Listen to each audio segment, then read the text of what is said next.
Hello everybody, welcome to Myth, Legends, and Folklore of Mexico. The first myth we are going to be talking about is the mythical figure, Quetzalcoatl, the Aztec version of the feathered serpent that permeated Mesoamerican mythologies. He was the god of wind, culture, knowledge, and creation. Fun fact, he was already worshipped well before the Aztecs reigned in the area we know today as Mesoamerica. He was known as an important deity to the Aztecs and other people of Mexico and Central America. Our next story is about a legend called La Llorona.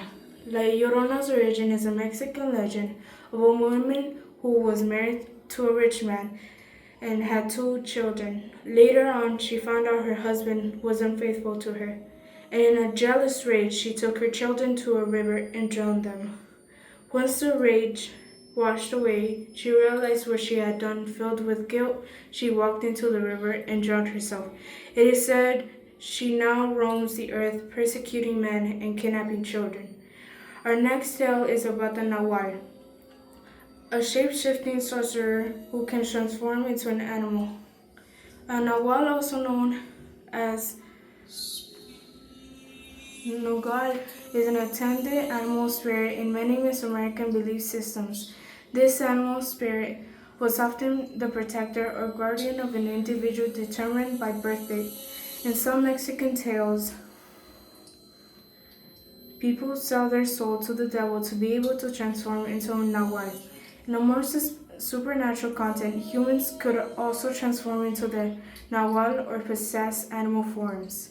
A story that we had researched about a person's experience about the Nahual, and they often heard terrifying tales when they were growing up in the region, as it was common for the locals to be scared of the night and darkness, the time when Nahuales roam freely, fearful of their capacity for evil.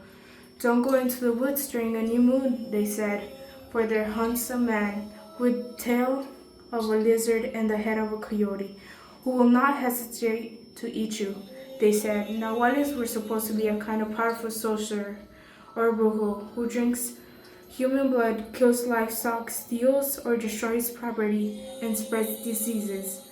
My friend actually had a personal experience that happened to her tia, abuela, and abuelo. Here it is.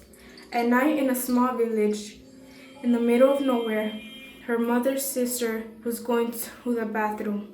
As she was going, she realized she had forgotten her blood pressure medication at her mother's house, so she wasn't seeing the best. "Can you bring my medication, Mom?" she said over the phone to her abuela. "Sí, mija," her grandmother said with a sigh.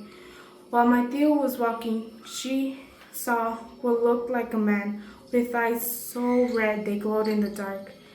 His arms had black feathers coming down from them. His legs normal until you looked at his feet. His feet were bird feet. As my tia kept looking at him, with standing face to face with her, it oomed this horrible gut-wrenching screech that gave her the chills and scared her to life. She no longer walks alone at night, afraid the Nahual might get her next time. Our next tale is about La Lechuza.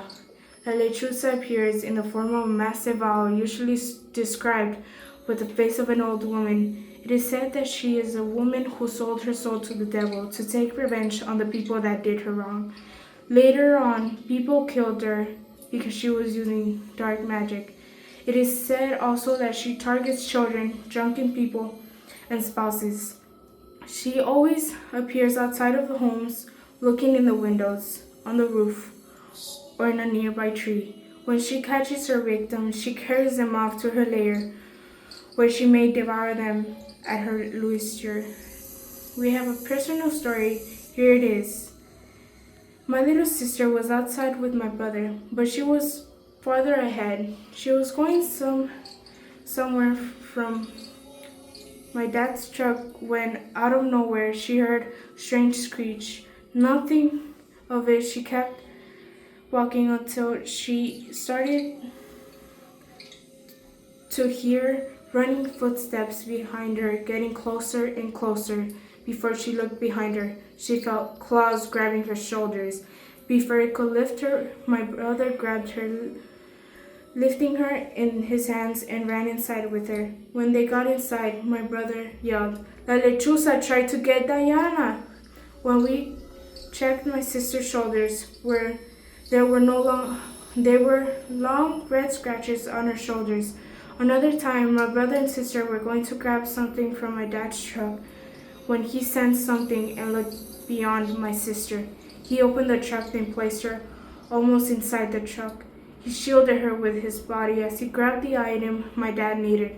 Once he grabbed the item, he placed my sister under his arms and walked towards the house. As they did so, my sister sensed something watching her, and when she looked up, she saw La Lechuza sitting on the house roof. And for our next myth, it is El Chupacabra. That is all for today. Thank you.